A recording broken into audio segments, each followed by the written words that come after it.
Глава 178. Неожиданно из глубины каменных тоннелей позади послышался взрыв, где-то далеко во тьме сверкнула белая вспышка, сопровождаемая писком серебристых бабочек. Двое одновременно вскинули голову, переменившись в лице. Селянь отпустил рукав Хуачена, в который вцепился ранее, и воскликнул: «Поговорим позднее». Они снова помчались вперед, но только теперь крепко держа друг друга за руку. Лицо селяня до сих пор горело огнем. Изо всех сил пытаясь придать голосу спокойный тон, будто не произошло ничего из ряда вон выходящего, принц спросил: «Сань Лан, как ты понял, что те Фэн Синь и Му Цин — фальшивки? И что сейчас с настоящими?» Хуачен, пребывая практически в том же состоянии, что и принц, ответил: «За теми никчемнышами я оставил следить призрачных бабочек, так откуда взяться еще двоим? Не волнуйся, ваше высочество, с ними все замечательно, не умрут, нам нужно вернуться за ними и выпустить из плена, иначе, если он их найдет, а Фэн Синь и Му Цин не смогут ничего предпринять, быть беде, сюда, за мной». Не зря Хуачен назвал эти пещеры своими владениями. Даже если дорога разделялась на 6 тоннелей, он мог сразу безошибочно выбрать, по какому следует идти.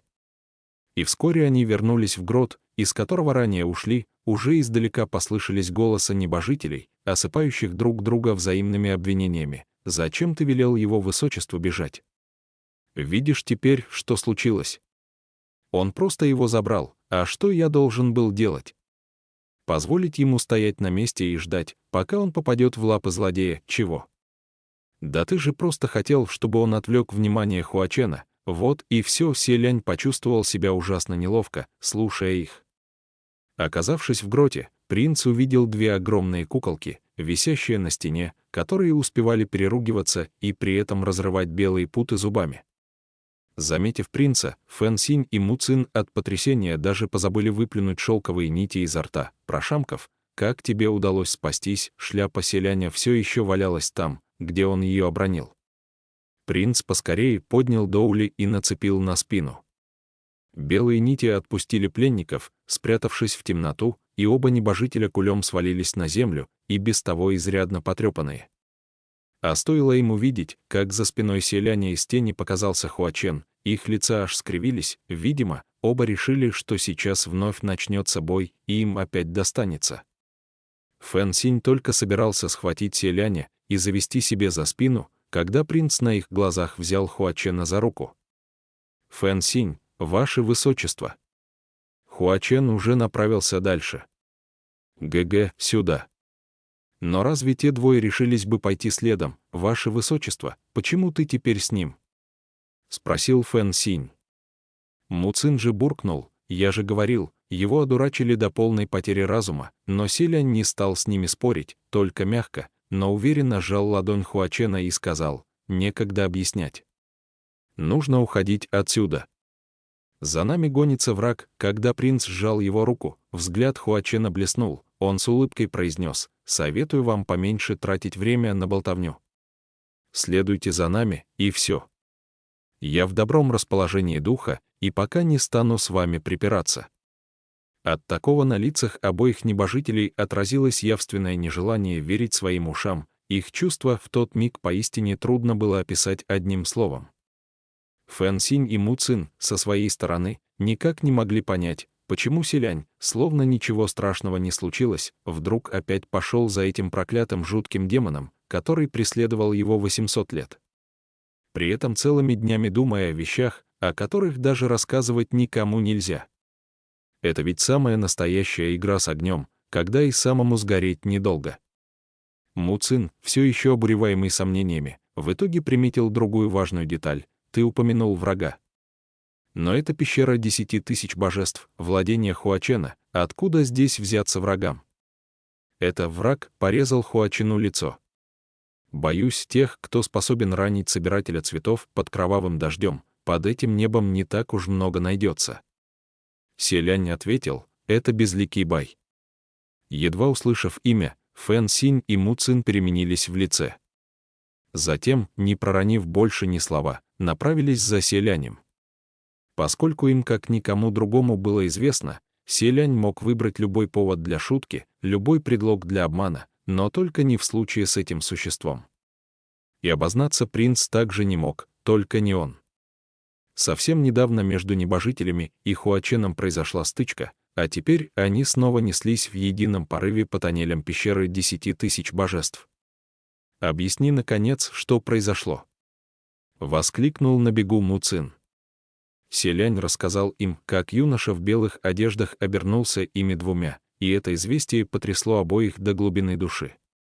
«Он принял наш облик». «Но это невозможно», — Селянь ответил, — «и все же это чистая правда».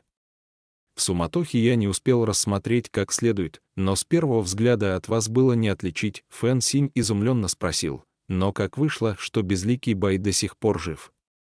Ведь он был убит самим владыкой. Муцин вмешался. Легко догадаться, что подобную тварь не так-то просто умертвить. Возможно, тогда он действительно сгинул, но каким-то образом нашел способ возродиться. Селянь, вспомнив кое о чем, обратился к Хуачину. Сань Лан. Когда мы только попали на гору Тунлу, ты пробудился из состояния сбережения сил, а потом поторопил нас в путь, чтобы не сталкиваться с неким демоном. Это его присутствие ты ощутил тогда, Хуачен ответил с легким кивком, да. Селянь пробормотал, так я и думал. Потом мы выбрали западную тропу, и, получается, несколько тысяч демонов на восточной были убиты им. Он возродился, но все еще не в полной мере, поэтому стал убивать проникшую на гору Тунлу нечисть, чтобы те стали ему подспорьем в накоплении магических сил. Теперь он восстановился и, боюсь, обрел еще большую силу, чем раньше. Все же это был первый непревзойденный князь демонов в мире, покуда принц рассуждал. Муцин, однако, заметил кое-какую странность. «Ваше Высочество, тебе известно, куда он нас ведет?» «Кажется, мы направляемся вовсе не на поверхность». Хуачен ответил, разумеется, это путь не на поверхность. Поскольку сейчас нам и не выбраться отсюда. Фэн Синь встревоженно спросил, что? Это ведь твои владения. Ты же не мог здесь заблудиться? Ну, конечно, не мог, сказал Селянь. А Хуачен ответил, безликий Бай занял тоннель, который ведет к выходу. Мимо него не пройти. Если считаете, что в вашем теперешнем состоянии способны одолеть его, я вас не держу, можете идти, куда захотите. Пожалуйста. Фэн Синь и Муцин все-таки, как и Селянь, были уроженцами государства Синьлэ, и в их сердцах также осталась неизгладимая мрачная тень, связанная с безликим Баем. Они бы ни за что на свете не захотели столкнуться с ним, если существовал иной путь. Фэн Синь, посмотрев наверх, спросил, «Мы можем пробиться прямо сквозь потолок?» Хуачен насмешливо ответил, «Над нами снежная вершина». «Хочешь опять попасть под лавину? Жаль, что лопата повелителя земли осталась у Иньюя на случай крайней необходимости, да и никто из них не умел ею пользоваться. Иначе они могли бы бесшумно прокопать ход и выбраться через него». Фэн Синь возмутился, «Тогда какого черта мы сейчас куда-то бесцельно бредем?» Селянь ответил на это, «Пока мы бесцельно бредем, он будет гнаться за нами. А значит, рано или поздно освободит тот путь, который ведет наружу. И тогда кто-то сможет воспользоваться шансом и сбежать». Муцин, расслышав в его словах подоплеку, переспросил, «Постой, кто-то. Ты хочешь сказать, мы разделимся? Одни будут отвлекать его, как приманка, а другие просто сбегут, именно так. Необходимо оповестить владыку о возрождении безликого Бая. Когда выберетесь, найдите способ передать весть верхним небесам». Муцин перебил, «Постой еще раз.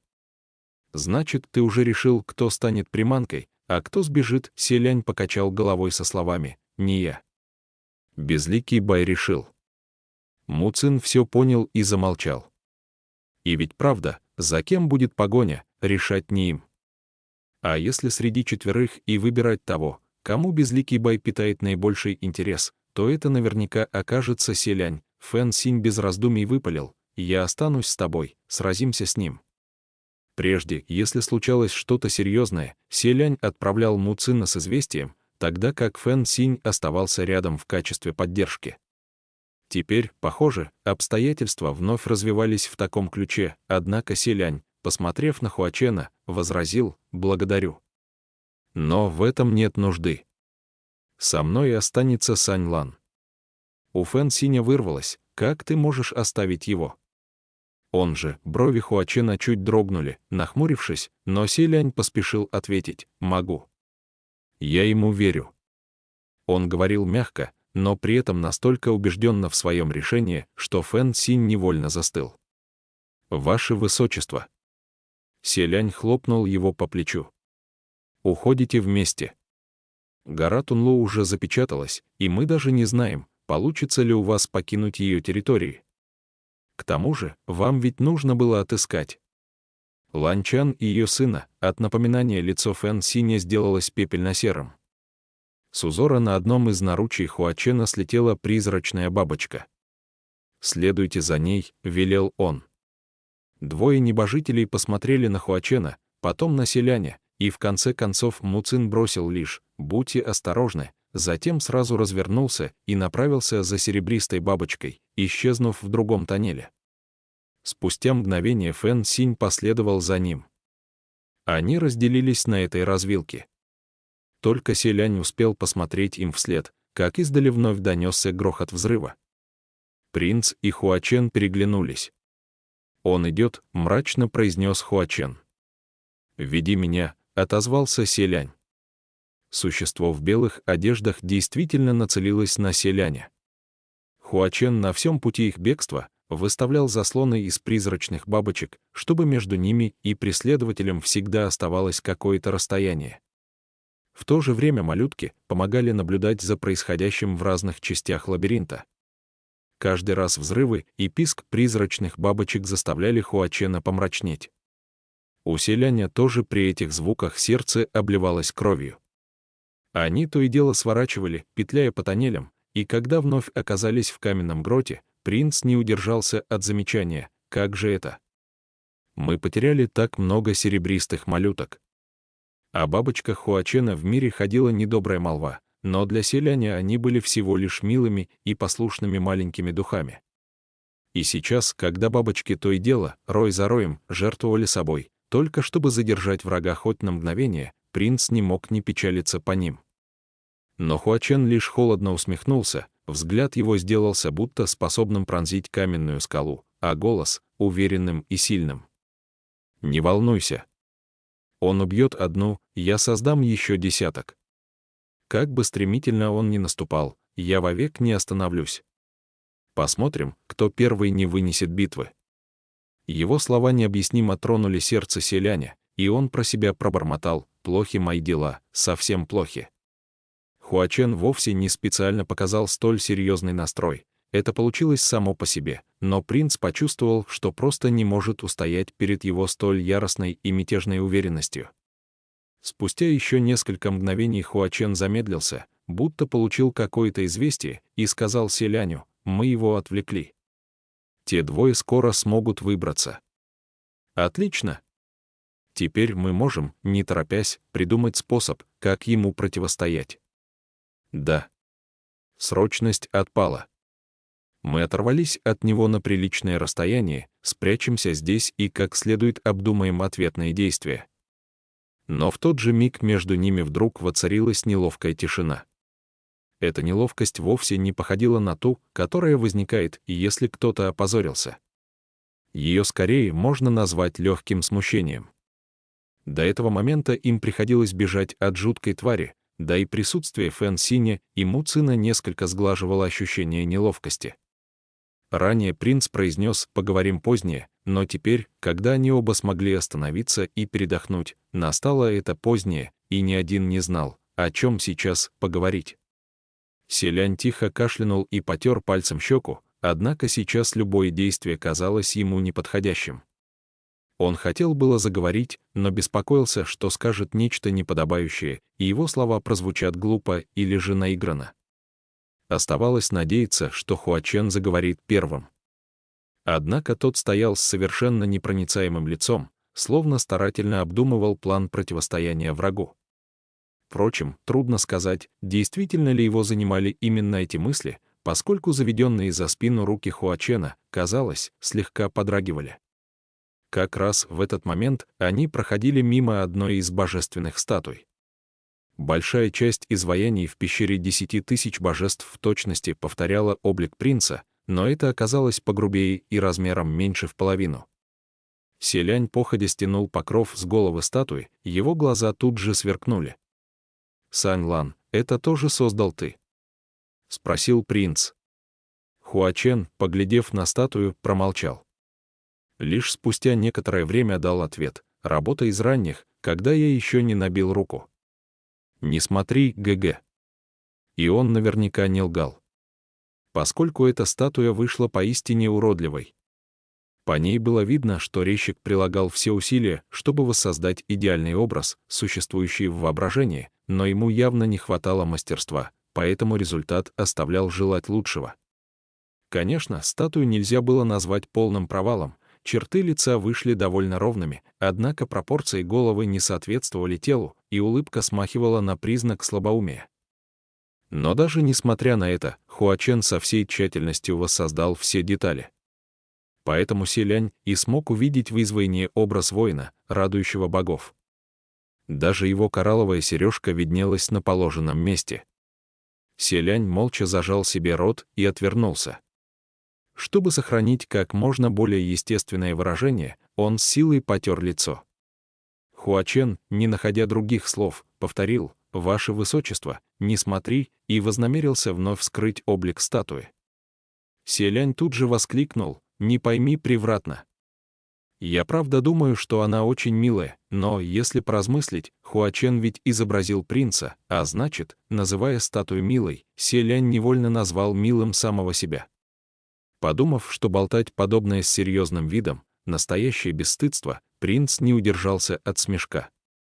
Глядя на него, Хуачен склонил голову, опустил веки и тоже посмеялся. Смех заметно разбавил тревожную атмосферу неловкости, только что окружавшую их. Они направились дальше и снова прошли мимо статуи, на этот раз лежащей на каменном ложе и с ног до головы закрытой белым покрывалом, напоминающим легкую дымку. Селяню стало жутко любопытно, что же там за образ, и он уже собирался стянуть со статуи покров, когда Хуачен резко схватил его запястье и воскликнул: «Ваше Высочество, с тех пор, как они попали в эти пещеры, Хуачен чаще стал обращаться к принцу «Ваше Высочество».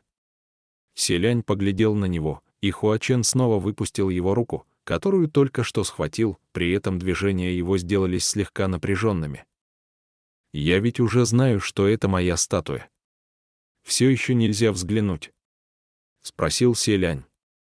Хуачен ответил: «ГГ, если хочешь посмотреть на статуи, позднее я покажу тебе лучшие свои творения, каких ты еще не видел.